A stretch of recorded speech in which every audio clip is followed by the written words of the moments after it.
Greetings and welcome to Lamoille Maxim Foundation, where we show you how to master the art of minding your business. So let's get into this military occupation. Here we go. We understand what military occupation is and belligerency is once again, as we went over the LIRA Code, General Orders 100, military occupation. But we really need to have an understanding of what it is that I mean when I say belligerent military occupation. Military occupation is effective provisional control by a certain ruling power over a territory which is not under the formal sovereignty of that entity without the violation of the actual sovereign. Military occupation is distinguished from annexation by its intended temporary nation, i.e., no claim for permanent sovereignty, by its military nature and by citizenship rights of the controlling power not being conferred upon the subjugated population. Military government may be broadly characterized as the administrative or supervision of occupied territory or as the governmental form of such an administration. Military government is distinguished from martial law, which is the temporary rule by domestic armed forces over disturbed areas. The rules of military government are delineated in various international agreements, primarily the Hague Convention of 1907, the Geneva Conventions of 1949, as well as established state practice. Okay. The relevant international conventions, the International Committee of the Red Cross, CRC, commentaries, and other treaties by military scholars provide guidelines on such topics as rights and duties of the accompanying power, protection of civilians, treatment of prisoners of war, coordination of relief efforts, insurance of travel documents, property rights of the populace, handling of cultural and art subjects, management of refugees, and other concerns which are very important both before and after the cessation of hostilities. A country that establishes a military government and violates the international agreed upon norms runs the risk of censure, criticism, and condemnation. In the current era, the practices of the military government have largely become a part of the customary international law and form a part of the laws of war. Article 42 of the 1907 Hague Convention on the Land Warfare specifies that a territory is considered occupied when it's actually placed under the authority of any hostile army. The form of administration by which an occupying power exercises government authority over occupied territory is called military government. Neither the Hague Convention nor the Geneva Conventions specifically define or distinguish an act of invasion. The terminology of occupation is used exclusively. All right. That is what's going on. All right. So military occupation, military government, right? We have a military government that came and invaded our territory because they are a foreign hostile nation, right? Which is practicing military government, and you are a prisoner of war, making you a military occupant, right? All right, so now to the Hague Convention Act. You guys can pick another reader if you want, or if you want to keep going, by all means, keep going. The Second Hague Convention Conference in 1907 resulted in conventions containing only few major advancements from the 1899 convention. However, the meeting of major powers did prefigure later 20th century attempts at international cooperation. The second conference was called the suggestion of the U.S. President Theodore Roosevelt in 1904, but it was postponed because of the war between Russia and Japan. The second peace conference was held from 15th of June to 18th of October 1907. The intent of the conference was to expand upon the 1899 Hague Convention by modifying some parts and adding new topics. In particular, the 1907 conference had an increased focus on naval warfare.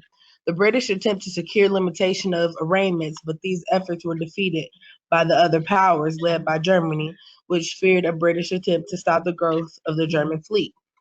Germany also rejected proposals for compulsory arbitration. However, the conference did enlarge the machinery for voluntary arbitration and establish conventions regulating the collection of debts, rules of war, and the rights and obligations of neutrals. All right. The treaties. Okay. 1 second. Now let's cross-reference. Collection of However, debts. the conference did enlarge the machinery for voluntary arbitration and establish conventions regulating the collection of debts. Prisoners in war, indentured servants go to debtors' prison. Rules of war, we just read about that in military occupation, right? The art of war, the rule of war. The rules of war is the Lieber Code General Orders 100. And the rights and the obligations of neutrals. Who are the neutrals? When it was Shalom on the walk up. Okay. Okay. It says, the treaties, declarations, and final act of the Second Conference were signed on 18th of October 1907. They entered into force on the 26th of January 1910.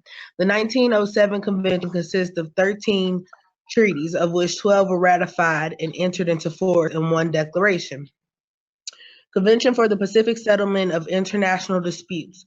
This convention confirms and expands on Convention 1 of 1899.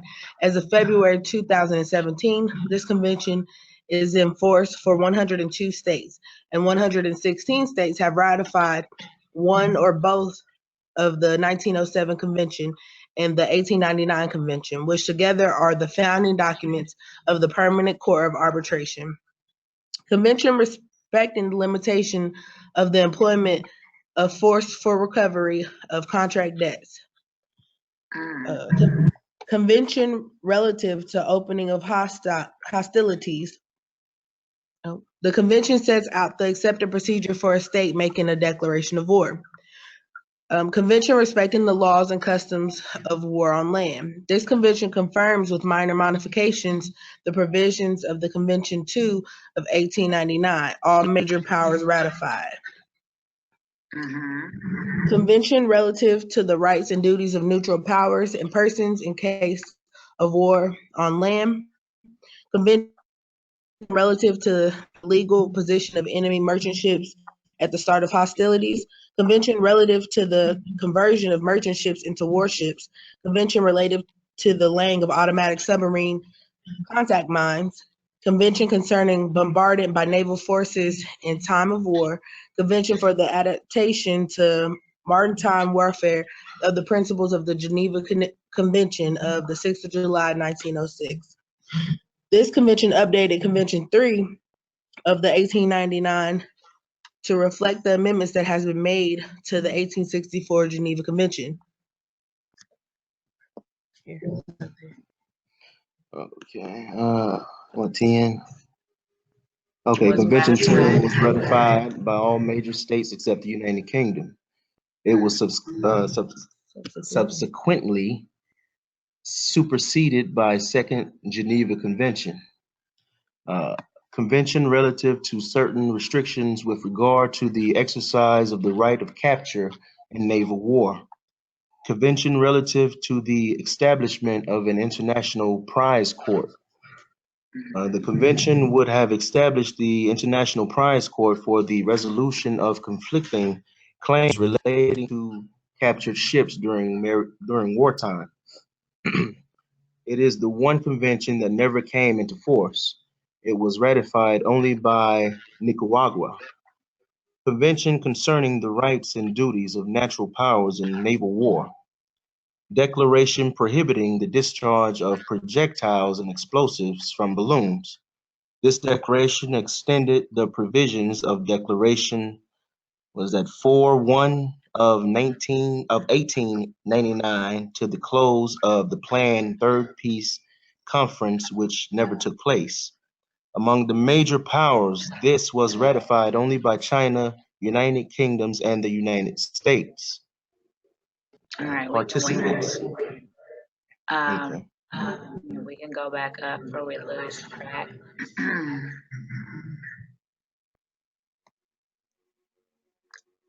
Where are we at? All right. So, rights and duties of neutral powers and persons in case of war on land. All right. We're talking about a allodial title. We are neutral. So we need to know exactly, well, if they just decide, let's just say, if the United States Corporation and the China Corporation, they decide that they're not able to come to equitable terms and you know, they're just going to call war.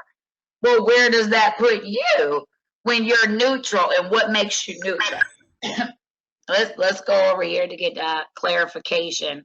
Body politic, a term applied to a corporation, which is usually designed as a body corporate in politic.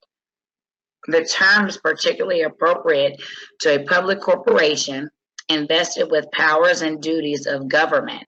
It is often used in a rather loose way to design the state or nation or sovereign power or the government of a country or municipality without distinctively connoting and in any express an individual corporate charter. All right. Now, we're going to look at both of these words right here. All right. So I need y'all to stay focused and don't lose track of where we were just at. All right. What is sovereign power? The power and authority to make and enforce the law of the land. See inherent power. All right. Now, municipality. Municipal corporation, a city, town, borough, or unincorporated village. Also, the body of officers taken collectively belonging to a city. Now, that's what they say. Now, let's look at this. In the United States, an incorporated town in the United States is a municipality. This is one of a charter received from a state similar to a city. An incorporated town will have elected officials as differentiated from an unincorporated community, which exists only by tradition and does not have elected officials at the county level. In some states, especially in Midwest and Western states, civil townships may sometimes be called towns, but are generally not incorporated municipalities, but are administrative subdivisions and derive their authority from statute rather than from charter. In New York and Wisconsin's towns are more similar in concept to townships in other states than to incorporated towns. In most states, see administrative division. In other states, the term town is not used for municipality. All right. Now, let's not get confused by the wordplay, okay? Because it's going, what we're talking about, because let's go back here. Body politic, right? Body politic is a body corporation that acts as a politic because it has powers and responsibilities of a government, right? That's what running a nation is, right? Don't you have to have a vote? Don't you have to have a political race? Don't you have to appoint certain people to be the service corporations to run your nation? Now, depending on what town you are, because you're going to have to go by the home rule of your particular state, because this is very important when you're talking about self-autonomy and you're talking about self-governance and you're talking about Hague Convention and separating yourself from a military territory, all right? You have to set the territory in place of where you reside, where you domicile, and you have to put that on notice and in record that, hey, we are neutral and we are out of the Hague Convention, all right? We operate in commerce through our municipality, which, depending on your state, could be called a village, it could be called a township, it could be called a city. It depends, and then it goes by the population of that as well. All right? So let's not get confused about that. Civil townships may be called towns, but are generally not incorporated. Now you see that you have an incorporated community. And in law, an unincorporated area is a region of land that is not governed by a local municipal corporation. Similarly, an unincorporated community is a region of land that is not governed by its own local municipal corporation, but is administered, let me just go over here, but is administered as part of larger administrative divisions. Now, what did I tell you guys before? Everything is an administrative procedure because an administrator is a trustee. All right? Such as township, parish, borough, county, city, canton, state, providence, municipalities.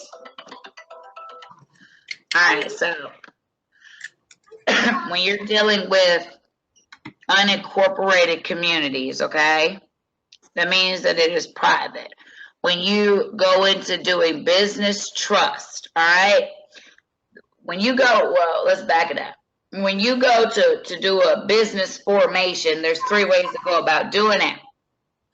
You could come in as a sole proprietor, a LLC, or a corporation. Or, well, you come in as a LLC, which is the same as a sole proprietor, or you can come in as a corporation, or you can come in as a trust.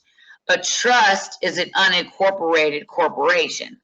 Yes. So, okay, so when you're coming in, and let's say the property that you domicile in, let's say, for instance, grandmama, well, not even grandmama, but you went and bought 10 acres. All right? And your family lives there. You reside there. You've already became financially solvent. All right? Goes for sovereignty.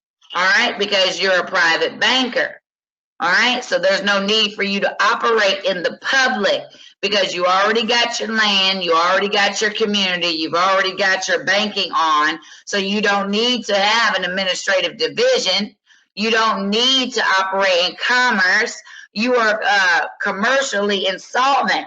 So therefore, you can be an unincorporated community and come out of a trust patent where you pull the metes and the bounds and you say that this particular area of land is not to be governed by a local municipal corporation, meaning that I have my own constitution, I have my own bylaws, I don't have to adhere to your local municipal agencies, I don't have to adhere to your state constitution, and I don't have to adhere to the United States Constitution because I'm neutral. I have nothing to do with that. Because we're independent, self-governing. Right, you're like Switzerland. Mm-hmm. You got to get into knowing where you stand for what you're signing up on. We're going to go through this international human rights. We're going to go through the United Nations of International Covenant on Civil and Political Rights, which is what you're speaking of. And we're going to go into the United Declaration of Rights of Indigenous People. There are certain things you cannot penetrate us with because we're set aside. We have nothing to do with that. You cannot come and take us as sureties for whatever war situation you have going on. We are completely protected by treaty. We are protected by the United Nations, by the international law that has been put in place to protect our unalienable rights. And we're also constitutionally protected from the Constitution for America. We ain't got nothing to do with that, y'all. Yeah, come on. We're getting in the portal. We're going through the gateway. Y'all, for those that got them gateway computers. All right. Who said they wanted to read? I'll read. I'll step up and read. Okay.